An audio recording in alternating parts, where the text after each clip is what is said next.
It is my distinct honor and privilege to introduce our guest speaker, Brigadier General David A. Ottignon, United States Marine Corps, Commanding General, 1st Marine Logistics Group, Camp Pendleton. As you can see from his impressive biography in your program, General Ottignon is a proven, combat-tested leader and master trainer. Ladies and gentlemen, class of 2016, please help me welcome this warrior to the podium, Brigadier General David Ottignon.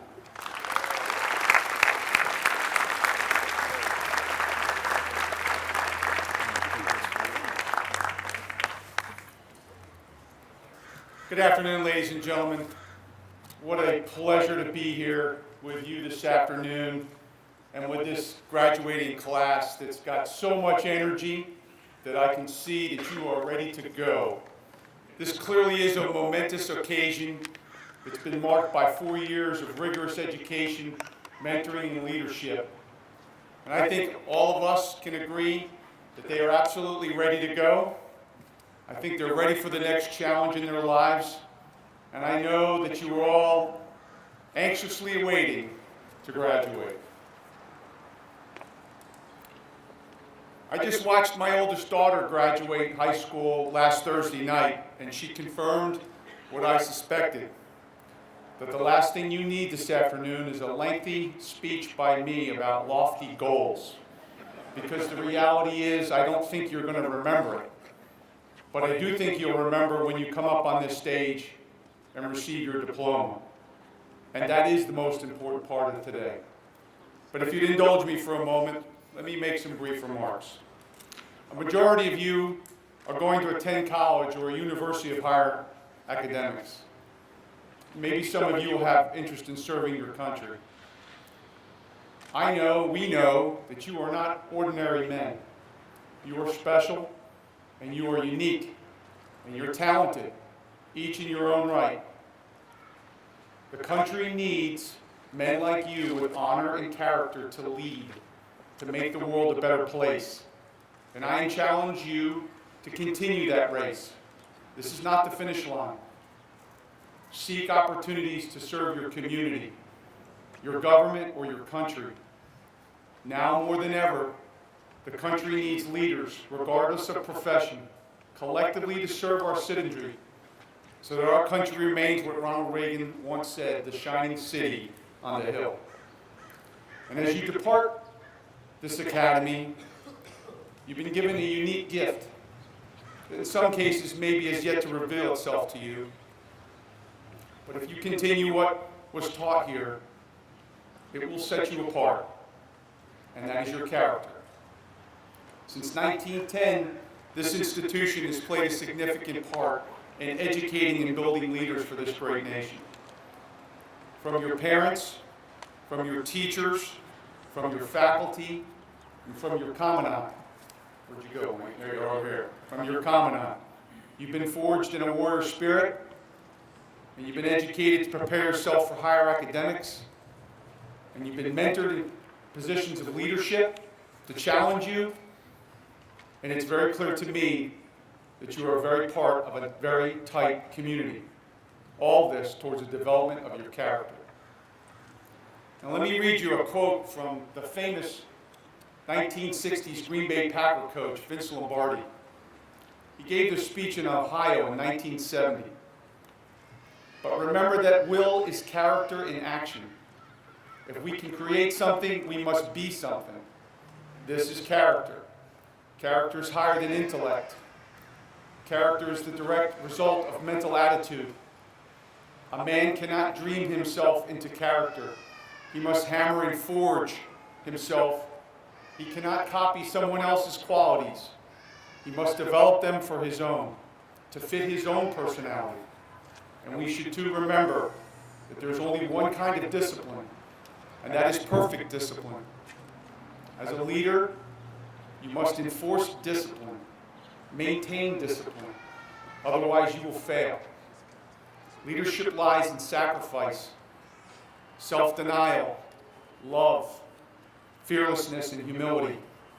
And this is the distinction between great and little men. Now, Coach's view on leadership influenced me over my career, and I believe that his views on this subject are timeless. And I can say that to you as a New York Jet fan. Gentlemen, character above intellect is what will distinguish you. You must have intellect to be a leader, but your character is what will inspire others to follow. I believe that throughout my entire career in the Marine Corps. It is character of the man that is measured, and what is inevitably what you will be ultimately judged by, whether by an institution of higher learning, a vocation, service to your nation, or a personal relationship in your life. Life is full of challenges, and they're going to come at you pretty fast. And nothing worth doing comes easy. And I know the phrase, "nothing will be given to you, you must earn it," is well understood by you men. Your experience here at the Academy, I'm sure, taught you that. And let me just say that if you embrace that concept, you will have a leg up. And so what you've learned here, and as you make your way into your future, let me leave you with 4 things. First, gentlemen, strive to be self-reliant. Rely on your own capabilities, your own resources. Assume responsibility for your life. Make your own decisions based on your goals and dreams. And find your solutions to your problems. Depend on yourself first. Second, strive to be resilient. In the face of adversity, adapt, overcome, improvise, persevere. You want to see the measure of a man? See what happens when he's knocked down. Can he brush himself off and stand up and carry on? Or does he crumble and cease? Like I mentioned earlier, life will have its uncertainties. A broken relationship, a poor performance evaluation, a failing grade. Learn to accept what you cannot change and be flexible enough to view life with hope and optimism. Third, be a doer. And remember that actions will always speak louder than words. And finally, do not neglect the health of your mind, your body, and your spirit. The first 2 I know you are familiar with. Do not cloud the mind. Be physically fit, but your spirit, do not disregard your spirituality. Quiet moments of reflection, for however you pray, are essential to being grounded. And in recognition that your life has meaning and purpose. And as you leave the Academy, cherish this moment. It marks the closing of a chapter and the opening of another.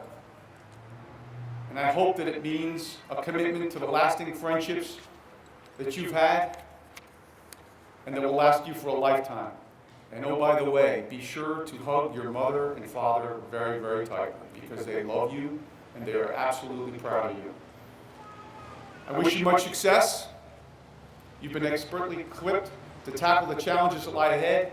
Go with confidence and poise that can only be yours after the completion of this race at the Academy. Go with knowledge and understanding from 4 years of rigorous academics. And finally, go with character that has been bestowed to you by your leaders for you to nurture and grow. I thank you for the great privilege to be here this afternoon. And on behalf of my wife, Diana, we wish you God bless, Godspeed, and Semper Fidelis.